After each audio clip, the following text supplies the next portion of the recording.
The last train of the evening did not slow for anyone who could not pay to make it slow.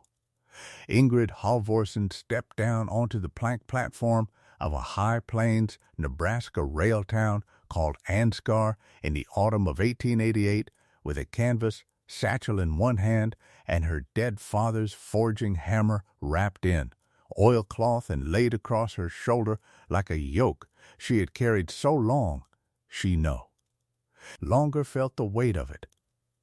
She was 29 years old.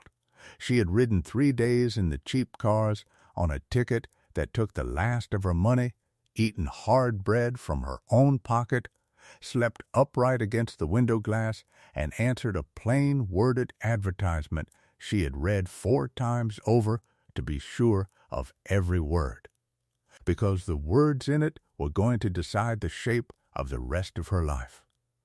The conductor did not wait. He swung her small trunk down onto the boards, called the all aboard before her boots had settled, and the train pulled out east in a long, trailing breath of steam and cinders, and she did not watch it go. She was already reading the town. Eric Solberg had placed the advertisement in the Harlan County Register because he had run out of every other thing a man runs out of before he runs out of pride, and then had run out of that too. He needed a wife to keep his house and cook his meals and mind the small front room of a blacksmith shop that was 3 months from closing its doors. He asked for 90 days, a trial arrangement, the kind the territorial papers were full of. He did not know he had just written a notice that would be answered by the one person in 400 miles who could read a bar of iron the way he had never learned to read it, and who would forge out of his dying trade a thing worth more than any gold that ever crossed his anvil. The station master watched her through the ticket window glass the way people in small towns watch when they think they are being subtle. 2 men lounging by the freight scale spoke without looking at each other, and one of them said the name Solberg in the low, flat way men say a thing they have already decided about. Ingrid heard it. She filed that away. She had learned young that a town will tell you everything about itself if you keep your own mouth shut and let it talk over your shoulder. She stood on the platform a while with her trunk and her satchel and her father's hammer, and the low autumn sun laid gold down the one long street of Ansgar, and she read it, the false-fronted timber storefronts, the plank boardwalk gone silver with weather, the church at the far end and the saloon at the near, and, halfway down, a squat building of stone and plank with a wide double door and a cold chimney. She read the cold chimney first. A blacksmith's chimney that is cold at the end of a working day is a chimney whose fire has gone out for want of work, and she knew before she had walked a single step of that street. Most of what the advertisement had been too proud to say. She was not waiting to be rescued. She was waiting to be certain. Nobody came for a slow quarter hour, and still she stood, and still she read, and then a man came down the boardwalk toward her, favoring one leg, an older man, gray at the temples, with a battered hat pulled low, and a face like a piece of ground that had weathered a great many winters. "You'd be the Swedish woman," he said. It was not a question. He did not offer to take her trunk. So she did not wait for him to. She swung the trunk up under one arm before he had finished deciding whether to help, settled the satchel over it, laid the oilcloth-wrapped hammer more comfortably across her shoulder, and looked straight down the street toward the stone building with the cold chimney as though she had walked to it 100 times. The old man watched all of that without a word. Something in the set of his shoulders eased by a half-inch. His name was Palmer, and he had struck the second hammer at that forge for 11 years, through the good years and through the ruin, and his knees, she would learn, had firm opinions about the coming of certain kinds of weather. "Shop's this way," Palmer said, and turned, and she went with him down the boardwalk into the low gold light, and the platform fell away behind them into its own steam and its own dust. Her father had been a Swedish smith, and a good one, and then a poor immigrant smith on the wrong corner of a Minnesota town, and then he had died over his own anvil of a bad heart, with nothing to leave her but a hammer, a leather apron, and the whole of a working education. She had learned to read a bar of iron before she learned to read her catechism.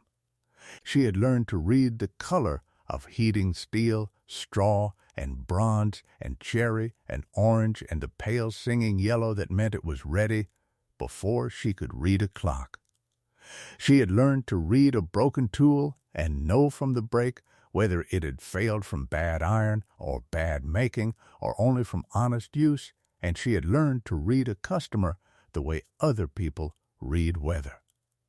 For what he needed and what he would pay and what he was ashamed to admit he could not do himself.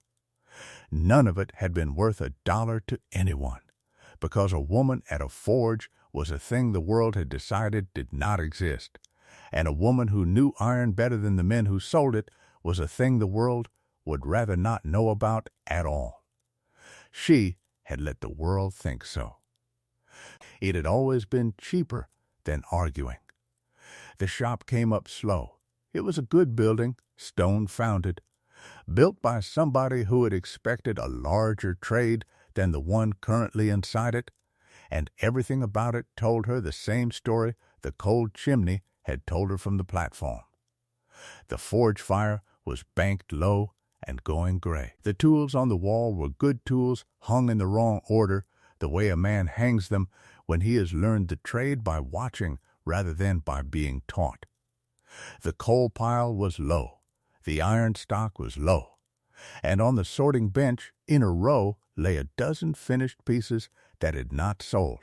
Hinges, a pot hook, a set of andirons, a plow point, and Ingrid's eye went over them once and read, in the space of a breath, the whole of Eric Solberg's trouble.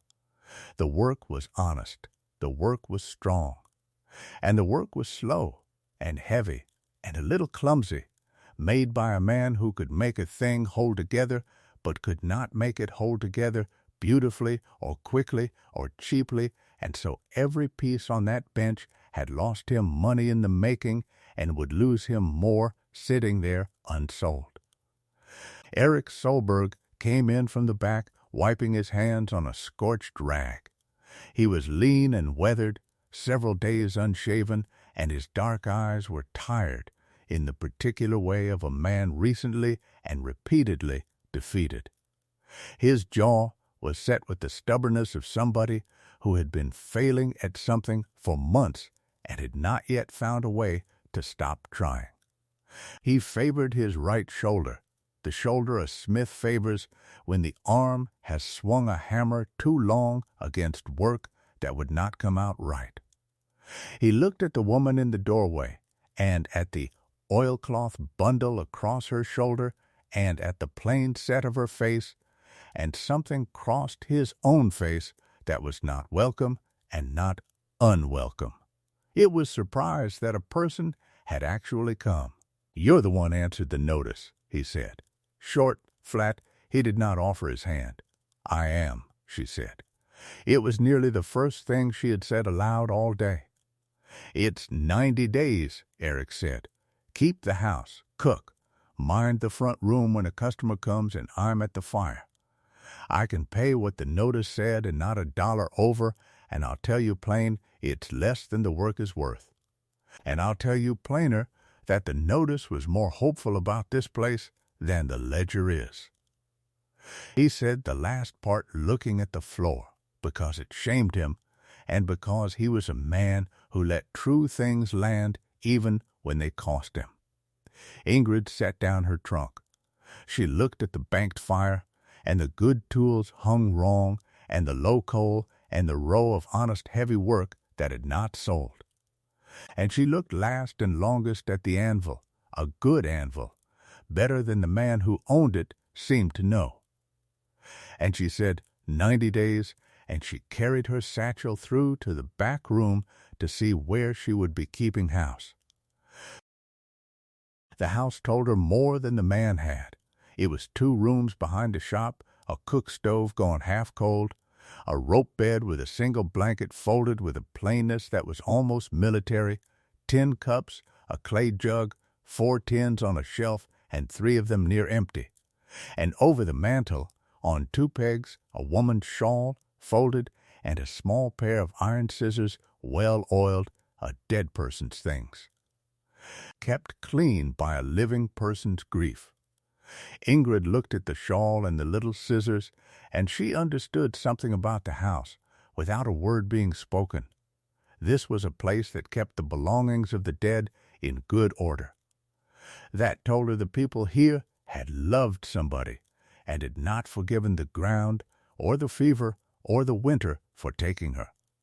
That first evening she made a supper out of near empty tins and a little flour, and she set more food on the table than, Palmer said later, they had had at once in a good while. Eric ate in silence. Palmer ate in silence. She ate in silence. But the old man's shoulders came down another half-inch, and when he stood to go bank the fire for the night, he said, "Quiet. Obliged." Which from Palmer was a speech. Before she slept, she took stock of the shop the way she took stock of everything, quiet and complete, walking it once with a candle after the 2 men had gone. Coal for 3 weeks if a man was careful, and Eric was not careful. He built his fire too big and burned coal to heat air. Iron stock enough for a month of small work, and none of the good bar he would need for anything fine. A bellows with a cracked seam that leaked wind and made the fire fight for its heat. Tongs hung by size but not by use, so that a man reaching in a hurry would grab the wrong ones half the time and lose the heat. And the tools themselves. She took each one down and weighed it in her hand and set it back. Good tools, most of them, some of them very good, one hammer among them so well balanced that her breath caught, because it had plainly been made by a real smith, a master, and she knew without asking that it had not been made by the man asleep in the next room. She wrote none of it down. She did not need to. She had a memory for the count of things that her father had drilled into her across 100 cold Minnesota mornings, saying a smith who keeps the tally in her head cannot have it stolen from her hand. She had believed him. She still did. She slept that first night on a pallet in the front room near the banked forge, and she lay awake a while listening to the wind push at the wide double door. And she thought about the cold chimney and the good anvil and the master's hammer that Eric Solberg did not seem to know he owned, and she filed all of it away, and then she breathed out slow and steady and slept. Morning came the color of a bruise fading, and she was up before it. She lit the stove and made the coffee and set out the bread, and then, because the men were not yet stirring, she crossed into the shop and did the thing she had not let herself do in front of anyone yet. She went to the forge, and she read the fire. It was near dead, banked down to a red heart under gray ash, and she knelt and worked the bellows, soft and slow to wake it, and the cracked seam leaked, and the fire fought her, and she read that too. She fed it a careful handful of coal, green coal to the edges, and coked coal to the heart the way her father had taught her, building a small hot fire instead of a large cool one, and within a quarter hour she had a fire cleaner and hotter than that forge had likely held in a year. On half the coal Eric burned, and she knelt in front of it in the blue dark and warmed her hands and read the color of the heart of it, and knew with the certainty she had spent her life learning to trust that she had not misjudged a single thing about this place from the platform. Eric found her there at the gray edge of morning, kneeling at his own forge with the fire come up clean and singing, and he stopped in the doorway, and his tired eyes went from her face to the fire and back. And he did not say anything for a moment. Then he said, "Careful, the way a man speaks who is not sure he wants the answer. Who taught you to lay a fire?" "My father," she said, and she stood and brushed the ash from her skirt and went back to the stove to see to the coffee, and left him standing there looking at a fire he did not know how to build in his own shop. The days settled into work.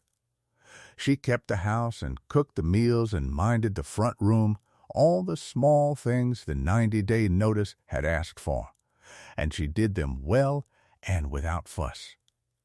But in the hours that were hers, she learned the shop, all of it, the way some people learn a scripture, front to back, and then back to front, until she knew it. She read every piece of unsold work on the sorting bench and understood why each had failed. She read the account book that Eric kept badly on a shelf and saw, in the space of an afternoon, that the shop was not failing because there was no work in the country. It was failing because the work that came in was the wrong work. The heavy, slow work a hurried man does badly. While the fine, quick, profitable work, the work that a real smith's hand and a real smith's eye could turn out fast and clean and sell for 3 times the iron in it, went right past the door to the catalog houses back east and to a smith 2 towns over who knew how to make a thing that pleased. She said nothing. She minded the front room, and she watched the customers come, and she read them. A man came in for a wagon tire set, and Eric took 3 days over it and charged too little and lost money. A woman came in wanting a set of good kitchen tools and left with nothing because Eric made her a heavy iron trivet that was strong enough to hold a stove and too ugly to want, and Ingrid, minding the front room, watched the woman's face fall and filed it away. A rancher came in with a broken singletree, a common break, and Eric welded it back heavy and slow, and it would hold, but it took him half a morning, and Ingrid, watching from the front room, saw exactly the 4 faster, cleaner passes her father would have made, and had to hold her tongue.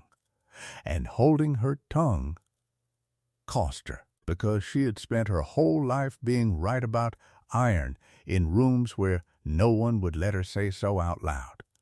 Palmer had thawed by then.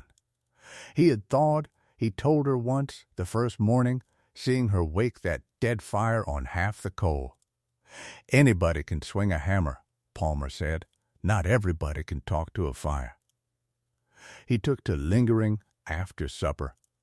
He took to telling her things, which tools had come with the shop and which Eric had bought, which of the customers paid and which did not, and once, in the flat way he said everything, that the shawl and the little scissors over the mantel had belonged to Eric's wife, Merritt, dead of the fever 2 winters back, and that Eric had not been the same man since, and that the good anvil and the master's balanced hammer had been Marit's father's, a Norwegian smith of some fame in the old country, who had come out to teach Eric the trade and died before the teaching was half done.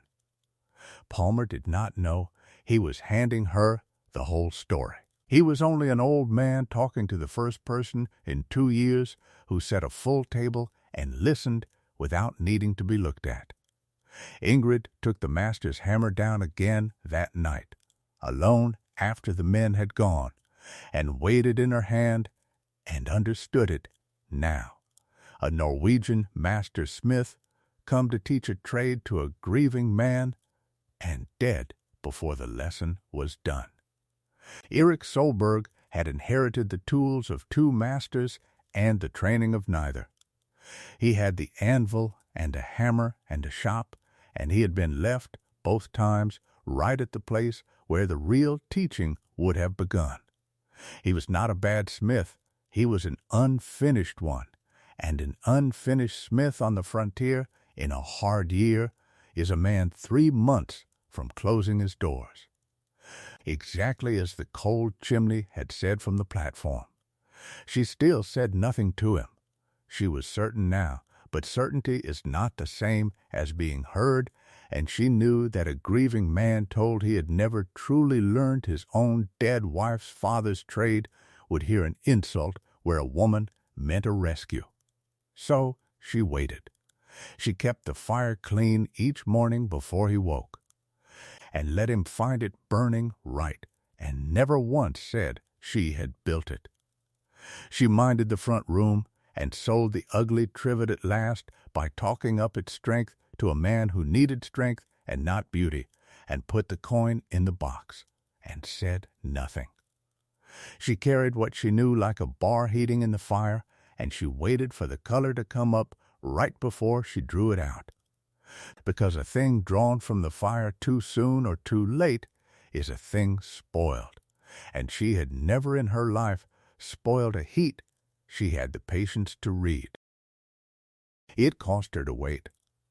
But the frontier, she knew, does not hand a thing to a person who has not first shown she can hold it, and neither does a grieving man, and so she held it, and waited, and worked the small work of the notice, and let Eric Solberg begin, week by week, to notice her. He noticed the fire first, burning clean and hot on half his usual coal, and he did not understand it. And he did not ask again. He noticed the tongs, which had somehow over 3 weeks come to hang by the use a man reaches for them by, so that his hand found the right pair every time without his thinking about it, and he did not understand that either, because she had done it a pair at a time when he was not looking. He noticed the bellows, which had stopped leaking wind because she had stitched and waxed the cracked seam one evening with an awl and waxed thread from her own satchel, and the fire came up faster now and held its heat, and Eric's slow, heavy work came out a little less slow, and he laid the credit on a change in the weather, because a man will lay the credit anywhere but on the woman he hired to cook. Palmer knew. Palmer said nothing and watched Eric not notice, and his old face did a thing that on a younger man would have been a smile. The turn came on a gray afternoon at the end of the first month, and it came, the way real turns do, as work. A cattleman named Boyd Ansgar, the town was named for his father, drove in from the big spread south of the river with a wagon and a foul temper and a length of broken machinery in the bed. It was a mower part, a cutter bar off a horse-drawn hay mower, a fine, expensive imported machine, and the bar had sheared clean across and taken 3 of the cutting sections with it. And Boyd Ansgar was a man with 200 acres of hay down, and a storm coming, and a machine he could not run, and he had driven to Ansgar's one blacksmith, because the smith 2 towns over was 3 days' work behind, and could not touch it before the rain. Eric took the broken bar in both hands and turned it over, and Ingrid, minding the front room, watched his face and read the trouble in it before he said a word. He did not know how to make it. It was fine work, hardened steel, a temper and a shape he had never been taught, the exact kind of work the Norwegian master had died before showing him. He could weld the bar heavy and clumsy, and it might hold a day before it sheared again, and Boyd Ansgar would know it for the poor work it was, and never come back, and every rancher in the county would hear that the Ansgar smith could not mend a mower, and that would be the last of it. Eric stood there holding the broken thing, and his jaw set the way a man's jaw sets when he is watching the last of a thing go. Ingrid came out of the front room, wiping her hands on her apron, and she said, plain, not to Boyd Ansgar, but to Eric, "May I see it?" Eric looked at her. Boyd Ansgar looked at her, and then at Eric with the particular contempt of a busy man watching another man's housekeeper waste his time. But Eric, who had spent a month not noticing a fire that burned right, handed her the broken bar without quite knowing why, and she took it in both hands and turned it over the way he had, and she read the break. She read it the way her father had taught her to read a break, not for the shape alone, but for the story in it, the grain of the steel where it had parted, the color at the sheared face, the way the metal had failed. And she saw at once that the bar had not broken from bad use. It had broken because the temper was wrong, drawn too hard at the maker's factory so that the steel was strong but brittle, and it had shattered like glass at the first hard stone in the field. She saw the fix entire, the way you see a whole word after spelling out the letters, reforge the bar from good bar stock. Draw the sections true, and, the thing the factory had gotten wrong, temper it right, hard enough to hold an edge and soft enough to bend before it broke. She had watched her father do exactly that 100 times. She had done it herself, alone, in the last year of his life when his heart would not let him swing. This can be made, she said, better than it came. The steel's good. The temper's wrong. Whoever made it drew it too hard. She set it down on the bench. It'll take a day. It'll hold your season. Boyd Ansgar laughed, one short, ugly sound. And who's going to make it? Him? He did not look at Eric. He looked at the woman, and the look said everything the town had already decided. And Eric Solberg, in that moment, made the choice that the rest of his life would turn on. He looked at the broken bar and at the woman who had read it in 10 seconds where he had read nothing in a minute. And he did a thing that cost a proud and defeated man more than anyone in that shop, but Ingrid understood. She is, he said. If you've come this far into Ingrid's story, hit subscribe, because what she forged on that anvil the next day is the part I've been waiting to tell you. Boyd Ansgar left the broken bar because he had no better choice and a storm coming. And he left it the way a man leaves a thing he has already decided will fail, and he said he would be back the next evening, and he would pay for the iron whether it held or not, and not a cent for the labor of a woman playing at smithing. And when the wagon had gone, Eric turned to Ingrid in the empty shop, and he did not say what she had expected. He did not ask if she could really do it. He asked quietly, looking at the anvil, "Where did you learn this?" "The same place you should have," she said, not unkindly.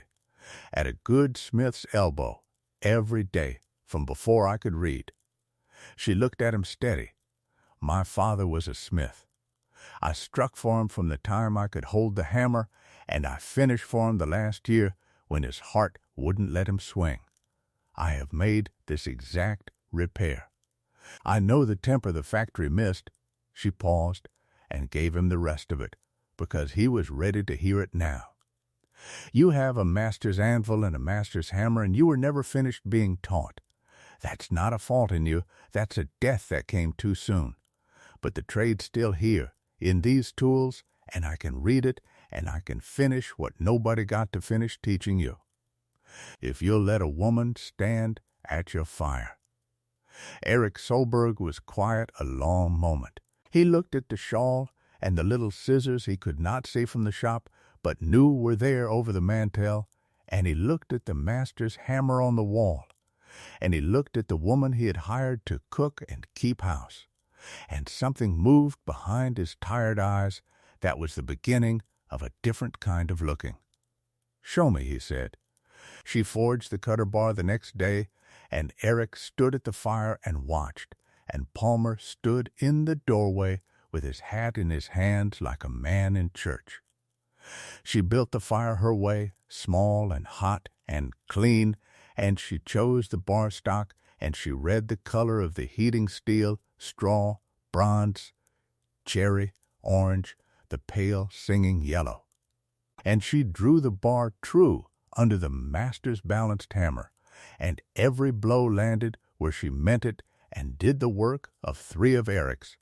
Because she was not fighting the iron, she was reading it, letting the metal tell her where it wanted to move and helping it go there.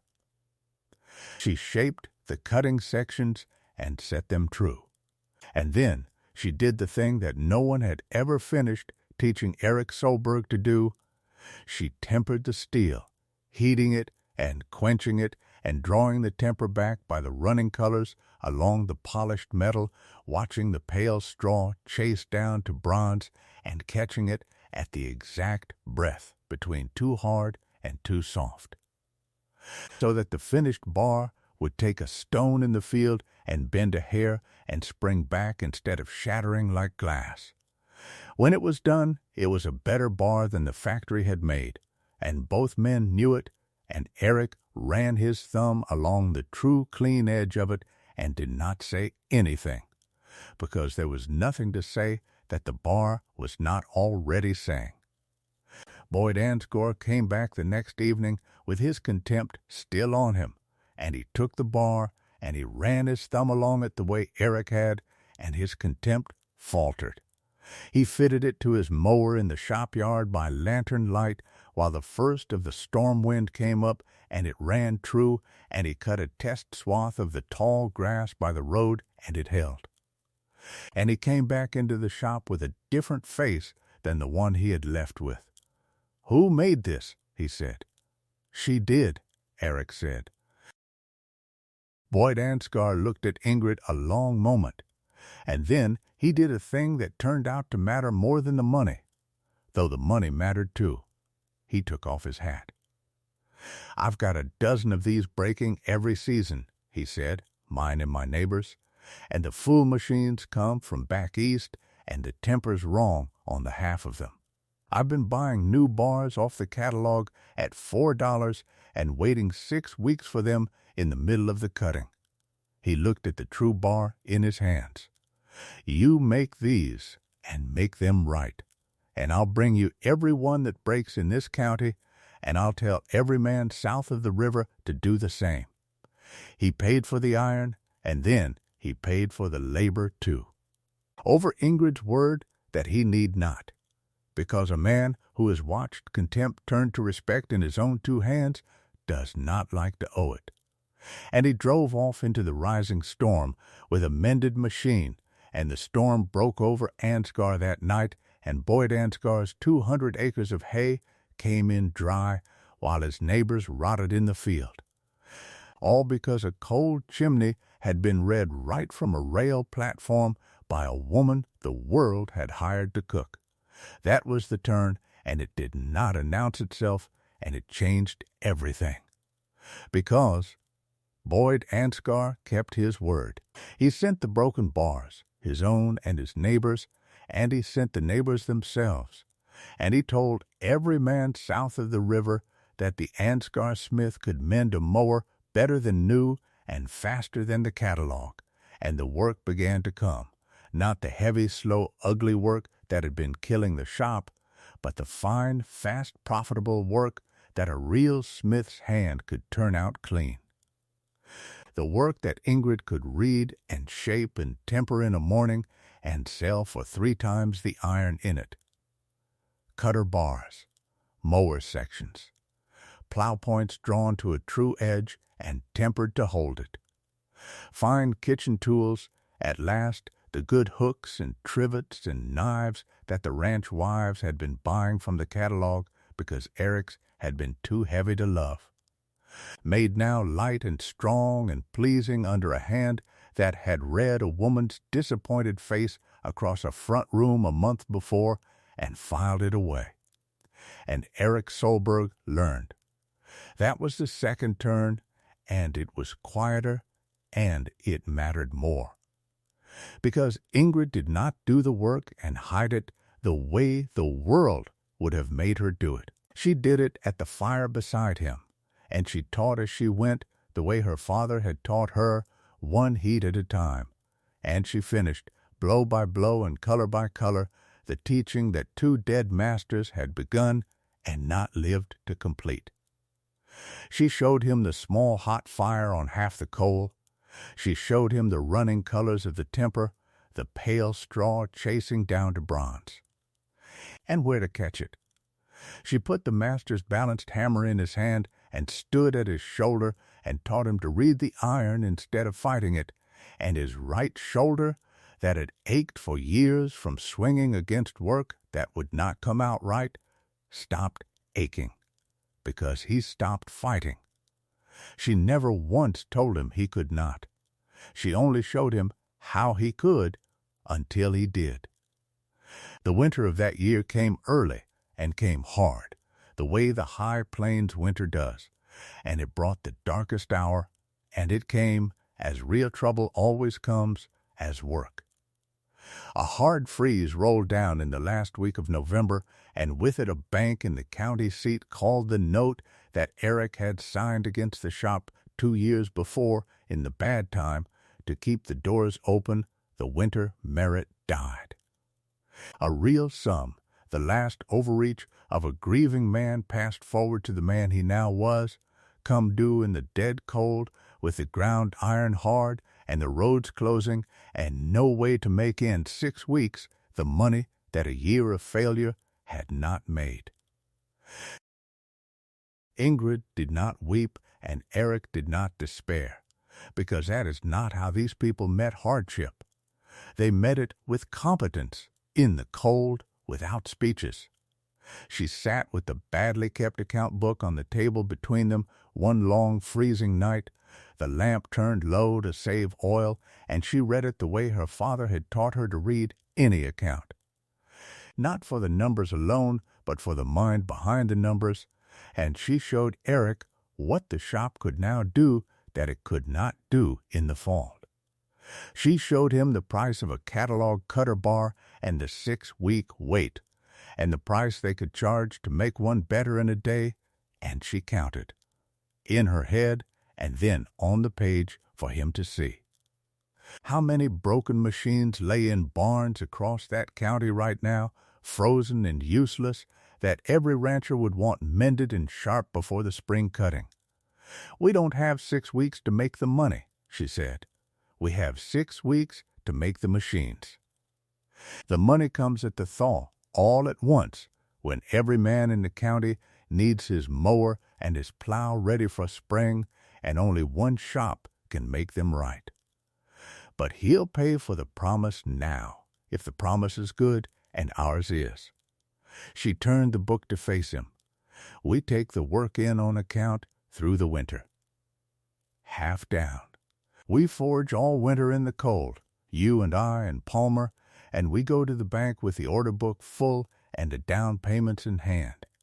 And no careful banker takes back a shop with more work than it can hold. She looked at him steady across the lamp. It's not nothing. It might be everything. But it means a hard winter at the fire. The hardest you've had. Eric looked at the order book, thin now but not empty, and at the woman who had filled it, and he did the thing he had learned to do that autumn. He trusted the reading over the fear. "Show me," he said. "Where do we start?" They foraged all that winter. The freeze pushed at the wide double door all through the long nights, and the fire sang in the dark, and the 3 of them worked it in shifts. Eric and Ingrid at the 2 hammers, and Palmer at the bellows and the quench, and the order book filled and filled, because Boyd Ansgar had told the truth, and the county came. Broken cutter bars came in by the sledge load, and mower sections and cracked plow points, and the fine work, too, the knives and hooks and hinges the ranch wives wanted. And Ingrid read every piece and shaped it and taught Eric to shape it, and by the deep of winter he was drawing a true temper on his own, catching the running bronze at the exact breath, and the first time he did it clean without her at his shoulder she saw it. And she said nothing, and turned back to her own fire, and let him have it whole. The worst night was in January, when a customer's promised down payment did not come, and the coal ran short, and the fire had to be kept small and hot on almost nothing, and Eric's old fear came up under the frost. The fear that she had read the winter wrong and led them to ruin. She had not read it wrong. She was only early. She built the fire smaller and hotter still on the last good coal and worked through the night on a set of fine knives for the county seat store that would bring cash and not just credit, and Eric found her at the gray edge of morning, still at the fire. And he did not say a word.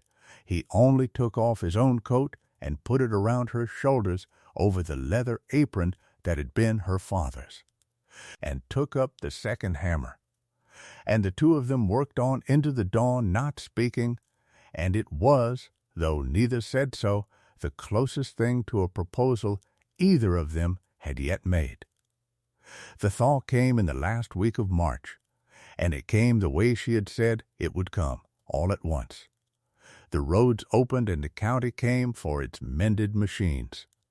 Every rancher wanting his mower and his plow ready for the spring cutting, and the shop had them ready, forged all winter in the cold, true and tempered and better than new, and the money came in over 3 weeks in a flood that a thin order book in November had promised and a full one in March delivered.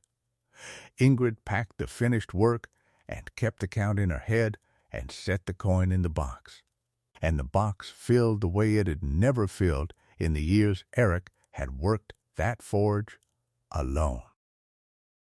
They rode to the county seat in the first good week of April with the order book and the account, and Eric laid it on the banker's desk, the full order book, the paid accounts, the down payments made good, the name of Boyd Ansgar, who would speak for the shop, the whole climbing weight of a trade that had been dying in the fall and was rising now in the spring.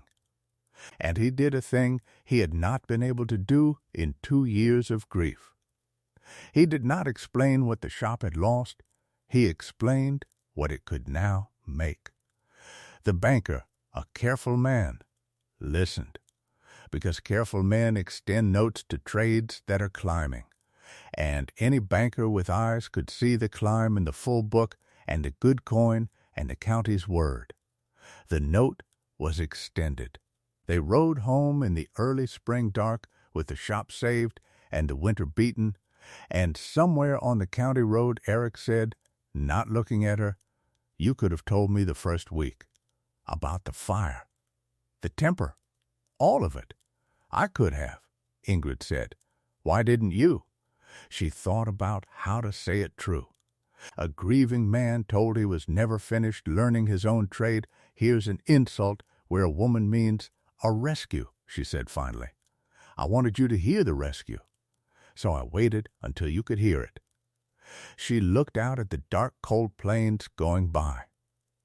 "And I wanted to be certain. A woman who's only sometimes right doesn't get a second word. So I make sure the first one's true, and I make sure the man's ready to hear it, and then I speak once." Eric was quiet a long way down the road. Then, he said, the 90 days were up in January. "I know," she said. "You stayed." "I did," she said. He did not say anything else that night, but the next morning he took the master's balanced hammer down off the wall. The one that had belonged to Merritt's father, the Norwegian smith who had died before the teaching was done, and he did not use it, and he did not put it back on the wall. He wrapped it careful and set it on the workbench in front of Ingrid, beside her own father's hammer, the two masters' hammers side by side, and he said only, "That one's yours now. You finished the teaching. It ought to belong to the one who finished it." And he went to the fire. And she did not say anything, because some things a man says with a hammer he cannot say with his mouth, and this was one of them. The trade came up the way Ingrid had read it would come up, one season at a time. The Ansgar smithy became, within 3 years, the shop the whole county drove out of its way to reach. not for the cheapest work and not for the heaviest, but for the truest, the mower bars that held a season, the plow points that took a stone and sprang back, the knives a ranch wife would keep for 30 years. Eric forged by the reading now. He built a small hot fire and drew the true temper and read the break in a broken tool the way she had taught him. And his work came out clean and fast and pleasing, and men who had once said the name Solberg in the low, flat way of the already decided began to say it a different way, the way a man says the name of a smith he trusts with the machine his living depends on. The years of the rebuild ran together the way good, hard years do. There was the spring they cut a second window into the shop wall for the light and lengthened the workbench for the 2 hammers.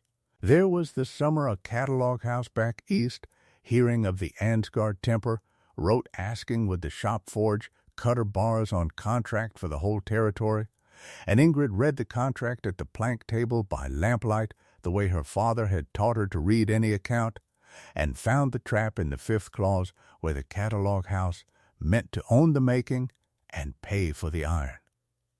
And she struck the clause and sent it back, and the catalog house, wanting the temper badly enough, agreed to her terms, so that the Ansgar shop forged for the whole territory on its own name and not another man's.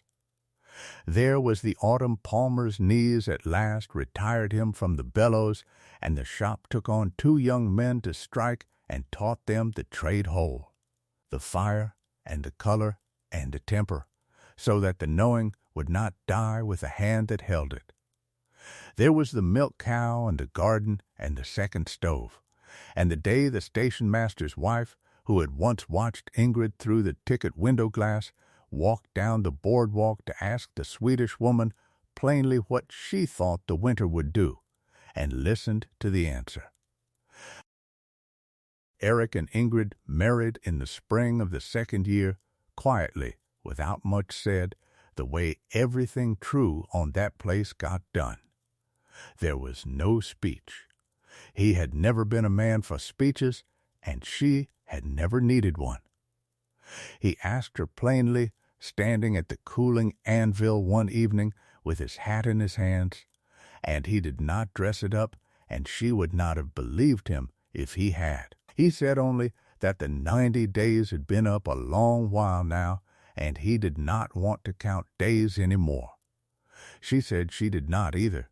That was the whole of the asking. He made her a thing for the wedding, which was the only kind of speech he had. He forged her a ring, plain iron, from a piece of the broken cutter bar that Boyd Ansgar had first brought in, the piece she had read on that gray afternoon, and he tempered it himself, true, catching the running bronze at the exact breath the way she had taught him, and it was a plain iron ring worth nothing at all to a jeweler, and worth more than any gold to the woman who understood everything that had gone into the making of it. The reading and the fire and the finished teaching and the 2 years of a grieving man learning to trust a woman's word. She wore it the rest of her life. She never once wanted a better one. She never stopped keeping her father's hammer and the master's beside it, and she never stopped keeping the shawl and the little scissors over the mantel in good order, the way the house had always kept the belongings of its dead, because a place that keeps the tools of the dead in good order is a place that has not forgotten who it was loved by. And she never stopped reading iron. She read a bar and a break and a customer and a contract the way some people read Scripture, and she was always right when she finally spoke, because she never spoke until she was. And the county learned it the way Eric had learned it, and came to her word for it. The inheritance in that shop was never gold. It was the trade itself, carried forward, a dead father's hands teaching a living daughter's eye, and a living daughter's eye finishing the teaching 2 dead masters had begun and not lived to complete. so that the knowing ran on unbroken from a Swedish forge to a Norwegian anvil to a Nebraska shop, hand to hand, no blank page, the way a good account runs on, with no gap where a hand is stopped. That was the thing worth more than gold that the Swedish girl forged, and it was not the iron ring, and it was not the cutter bars, and it was not even the save shop. It was the trade kept alive and passed whole into hands that would pass it on again. 30 years later, a traveler stopped on the county road at the near edge of Ansgar to have his horse's cast shoe seen to, and the shop he was pointed toward had a chimney that smoked warm and steady against the autumn sky, and a wide double door thrown open on a fire that sang. And inside it 2 young smiths worked the 2 hammers under the eye of an old woman in a leather apron worn smooth by 40 years of use, who moved about the shop with the same economy of motion she must have had at 29, and whose word, when she gave it, both young men took without a question. Over the mantel of the house behind the shop, the traveler could see through the open door. A woman's shawl was folded on a peg beside a small pair of iron scissors, kept clean and well-oiled, and on the workbench, side by side, lay 2 old smith's hammers so worn and so cared for that a man could tell at a glance they had been carried a long way and put down by nobody yet. The traveler paid the young smith, who reset his horse's shoe true, and, gathering his reins, he asked the old woman at the bench who owned this place. The old woman set down the hammer she had been weighing in her hand, and looked out at the smoking chimney and the singing fire, and the 2 young men she had taught the whole trade whole, the fire and the color and the true temper, and she was quiet a while, filing the question away the way she had filed everything away her whole long life. "A man hired me to cook his supper," she said at last. "I read the rest of it myself." She was 29 when she stepped off the last evening train into Ansgar with a canvas satchel and her father's hammer, and Palmer had watched her carry her own trunk without waiting to be helped, and Eric Soberg had learned, one heat and one color and one true temper at a time, to read the iron she read. The sun went down gold over the smoking chimney of a shop that had been 3 months from closing and was now the pride of the county, and the old woman put her hand flat on the cooling anvil, the good anvil that a Norwegian master had brought across an ocean and a grieving man had nearly lost, the way a man once ran his thumb along a true cutter bar to be sure it was real. The frontier never handed anyone a thing, but it kept, quietly, whatever a steady hand was willing to forge and carry forward. And a woman the whole world had hired as cheap help had forged out of a dying trade a thing worth more than any gold that ever crossed that anvil, and had made it her own, one heat at a time, without ever once raising her voice.